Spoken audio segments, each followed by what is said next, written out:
નમસ્કાર, હું છું માર્ગી. આપની સાથે હેડલાઇન્સમાં જોઈએ કેટલાક મહત્વના સમાચાર. તેલંગાણાના બીઆરએસ ધારાસભ્ય પાડી કૌશિક રેડ્ડીએ ઉપરાષ્ટ્રપતિ પદની ચૂંટણીને લઈને એક સનસનાટીભર્યો દાવો કર્યો છે. તેમણે જણાવ્યું કે મુખ્યમંત્રી રેવંત રેડ્ડીના કહેવા પર તેલંગાણાના 8 કોંગ્રેસના સાંસદોએ એનડીએ ઉમેદવાર સીપી રાધાકૃષ્ણન માટે મતદાન કર્યું હતું. કૌશિક રેડ્ડીએ દાવો કર્યો છે કે ઇન્ડિયા ગઠબંધનના કુલ 15 વોટ તૂટ્યા છે, જેમાંથી 8 વોટ તેલંગાણા કોંગ્રેસના સાંસદો દ્વારા અપાયા હતા. અમદાવાદમાં ડેન્ગ્યુના કેસીસમાં ચિંતાજનક વધારો થયો છે. સપ્ટેમ્બરના 13 દિવસમાં જ 200થી વધુ કેસ નોંધાયા છે, જેના કારણે આરોગ્ય વિભાગ દોડતું થયું છે. ગોમતીપુર, બહેરામપુરા, પાલડી અને રાણીપ સહિતના વિસ્તારોને હોટસ્પોટ જાહેર કરાયા છે. મચ્છરજન્ય રોગો ઉપરાંત પાણીજન્ય રોગો જેવા કે કમળો અને ટાઇફોઇડના કેસીસ પણ મોટા પ્રમાણમાં જોવા મળી રહ્યા છે. આ વર્ષે કુલ 934 ડેન્ગ્યુના કેસીસ નોંધાયા છે. હવામાન વિભાગની આગાહી અનુસાર ગુજરાતમાંથી ચોમાસું વિદાય લેવાના આરે છે, પરંતુ તે પહેલા વરસાદનો વધુ એક રાઉન્ડ આવવાની શક્યતા છે. આગામી 2 દિવસ એટલે કે 18 અને 19 સપ્ટેમ્બર દરમિયાન સૌરાષ્ટ્ર અને મધ્ય ગુજરાતના કેટલાક વિસ્તારોમાં ગાજવીજ સાથે હળવોથી મધ્યમ વરસાદ પડી શકે છે. રાજ્યમાં આ સિઝનમાં 108.21% વરસાદ નોંધાયો છે, જેમાં ઉત્તર ગુજરાત અને કચ્છમાં સારો વરસાદ થયો છે. જમ્મુ કાશ્મીરના રિયાસી જિલ્લાના ત્રિકુટા પર્વતમાં સ્થિત માતા વૈષ્ણોદેવી મંદિરે જતી યાત્રા બુધવારે ફરીથી શરૂ થઈ છે. 22 દિવસ પહેલા થયેલા ભયાનક ભૂસ્ખલન બાદ યાત્રા રોકવામાં આવી હતી, જેમાં 34 લોકોના મૃત્યુ થયા હતા અને 20 ઘાયલ થયા હતા. હવામાન અનુકૂળ બનતા શ્રી માતા વૈષ્ણોદેવી શ્રાઇન બોર્ડે ફરી એકવાર યાત્રા શરૂ કરવાની જાહેરાત કરી છે. આ સમાચારથી કટરા બેઝ કેમ્પમાં રાહ જોઈ રહેલા ભક્તોના ચહેરા પર ખુશી છવાઈ ગઈ હતી. રાજસ્થાનના બારા જિલ્લામાં એક શિક્ષક દંપતી 25 વર્ષ સુધી શાળાએ ગયા વિના સરકારી પગાર મેળવતું રહ્યું, જેની રકમ 9 કરોડ રૂપિયાથી વધુની છે. આ મામલો સામે આવ્યા બાદ સરકારે તેમની પાસેથી રકમ વસૂલવાની પ્રક્રિયા શરૂ કરી છે. દંપતી વિષ્ણુ ગર્ગ અને અંજુ ગર્ગ પોતાની જગ્યાએ ડમી શિક્ષકો રાખીને આ કૌભાંડ આચરતા હતા. ફરિયાદ દાખલ થયા બાદ બંને પતિ પત્ની ફરાર થઈ ગયા છે અને પોલીસ તેમની શોધ કરી રહી છે. જયપુરના કરઘની વિસ્તારમાં વાઈફાઈ વિવાદે એક કુટુંબને ઝંઝોડી નાખ્યો. ઇન્ટરનેટ કનેક્શન કાપવાની વાતને લઈને યુવક નવીને પોતાની માતા સંતોષ દેવીને લાત મુક્કાથી પીટીને મોતને ઘાટ ઉતારી દીધી. ઘટના સોમવારે બની હતી અને તેનો વિડીયો હવે સામે આવ્યો છે, જેમાં માતા બેહોશ થયા બાદ પણ પુત્રએ હુમલો ચાલુ રાખ્યો હતો. પત્નીને બચાવવા પતિ તો આવ્યા, પરંતુ ત્યાં સુધી મોડું થઈ ગયું હતું. પોલીસે આરોપી પુત્રને ઝડપીને વધુ તપાસ શરૂ કરી છે. કેનેડામાં ખાલિસ્તાની સમર્થકોએ ભારત વિરુદ્ધ ફરીથી વિરોધ પ્રદર્શનો શરૂ કર્યા છે. એસએફજે નામના સંગઠને વાનકુવરમાં ભારતીય વાણિજ્ય દૂતાવાસ પર કબજો કરવાની ધમકી આપી છે. તેમણે ભારતીયોને તે વિસ્તારમાં ન જવાની ચેતવણી આપી છે. ખાલિસ્તાની જૂથોનો આરોપ છે કે ભારતીય દૂતાવાસો દ્વારા જાસૂસી નેટવર્ક ચલાવવામાં આવી રહ્યું છે અને ખાલિસ્તાની પ્રચારકોને નિશાન બનાવવામાં આવી રહ્યા છે. સુરતમાં ધનજી શાહ રુસ્તમજી ઉમરીગર સ્કૂલ નજીક 2 વિદ્યાર્થીઓ વચ્ચે માથાકૂટ બાદ એક ગંભીર ઘટના બની છે. ધોરણ 11ના વિદ્યાર્થીએ ધોરણ 12ના વિદ્યાર્થી પર સળિયા વડે હુમલો કર્યો, જેના કારણે ઈજાગ્રસ્ત વિદ્યાર્થીના વાલીઓ ગુસ્સે થઈને સ્કૂલમાં પહોંચ્યા હતા અને આ મામલે રજૂઆત કરી હતી. જાણકારી પ્રમાણે હસવાની નાની બાબતે વિવાદ થયો અને ત્યારબાદ હુમલો કરાયો. આ ઘટનાને લઈને શાળા તરફથી હજી કોઈ સત્તાવાર માહિતી સામે નથી આવી, પરંતુ વાલીઓએ કાર્યવાહીની માંગણી કરી છે. અમેરિકાએ યુક્રેનને શસ્ત્ર સહાયનું પહેલું પેકેજ મોકલવાની મંજૂરી આપી છે.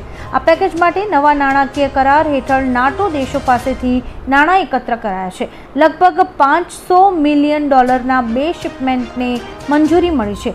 આ વ્યવસ્થા દ્વારા $10 બિલિયન શસ્ત્રો પૂરા પાડવાની તૈયારી છે. આમાં હવાઈ સંરક્ષણ પ્રણાલીઓ, રોકેટ અને આર્ટિલરીનો સમાવેશ થાય છે. જમ્મુ કાશ્મીર અને લદ્દાખ હાઈકોર્ટે મહત્વનો ચુકાદો આપ્યો છે. કોર્ટે જણાવ્યું કે માતા આર્થિક રીતે ઓછી સક્ષમ હોય તો પણ બાળકને તેની કસ્ટડીમાંથી લઈ શકાય નહીં. બાળકના કલ્યાણ અને સુખાકારી વધુ મહત્વપૂર્ણ છે. માતાની ભાવનાત્મક સંભાળ અને સાથ બાળકના વિકાસ માટેનો પાયો છે.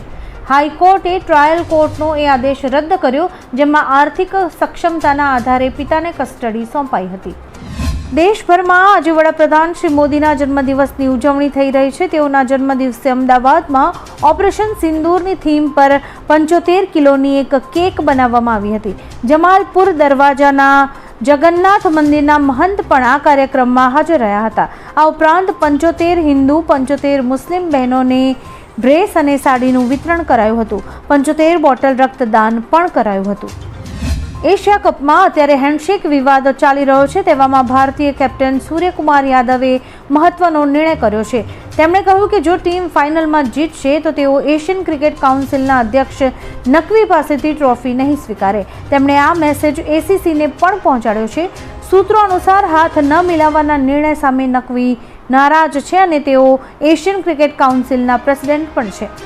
ગુજરાત સરકારે બહુચરાજી ગામને નગરપાલિકાનો દરજ્જો આપ્યો છે. આજથી બહુચરાજી નગરપાલિકા તરીકે અસ્તિત્વમાં આવશે. રાજ્ય સરકારે શહેરી વિકાસ અને ગૃહ નિર્માણ બોર્ડ દ્વારા સત્તાવાર નોટિફિકેશન જાહેર કર્યું છે. ગુજરાત મ્યુનિસિપાલિટી એક્ટ હેઠળ મહેસાણા જિલ્લાની બેચર બહુચરાજી ગ્રામ પંચાયતને હવે નગરપાલિકાનો દરજ્જો મળ્યો છે. યાત્રાધામ અને સુઝુકી જેવી કંપનીઝના કારણે આ નિર્ણય લેવો જરૂરી હતો. સ્પિનર વરુણ ચક્રવર્તીએ પહેલીવાર ICC T20 ઇન્ટરનેશનલ બોલિંગ રેન્કિંગમાં નંબર 1નો ખિતાબ મેળવ્યો છે. આ સિદ્ધિ સાથે તેઓ ત્રીજા ભારતીય બન્યા છે જેમણે આ સ્થાન મેળવ્યું હોય. તેમના પહેલા જસપ્રીત બુમરાહ અને રવિ બિશ્નોઈએ આ ઉપલબ્ધિ મેળવી હતી. વર્ષ 2025માં સતત શાનદાર પ્રદર્શન બાદ વરુણે ન્યૂઝીલેન્ડના જેકબ ડફીને પાછળ મૂકીને ટોચ પર સ્થાન મેળવ્યું છે. નવરાત્રી પહેલા વરસાદને કારણે ખેલૈયાઓની ચિંતા વધી છે. આજે સવારે 6 વાગ્યાથી બપોરે 2 વાગ્યા સુધીમાં કપરાડામાં સૌથી વધુ 2.5 ઇંચ વરસાદ નોંધાયો છે. આ સાથે વ્યારા અને વાલોડમાં પણ ભારે વરસાદ થયો છે. સુરત શહેરમાં અડધા કલાકમાં 1 ઇંચ વરસાદ વરસ્યો છે, જેના કારણે ઘણા વિસ્તારોમાં પાણી ભરાઈ ગયા છે. નવરાત્રી સમયે પડેલા વરસાદે ગરબા આયોજકોની ચિંતા વધારી છે.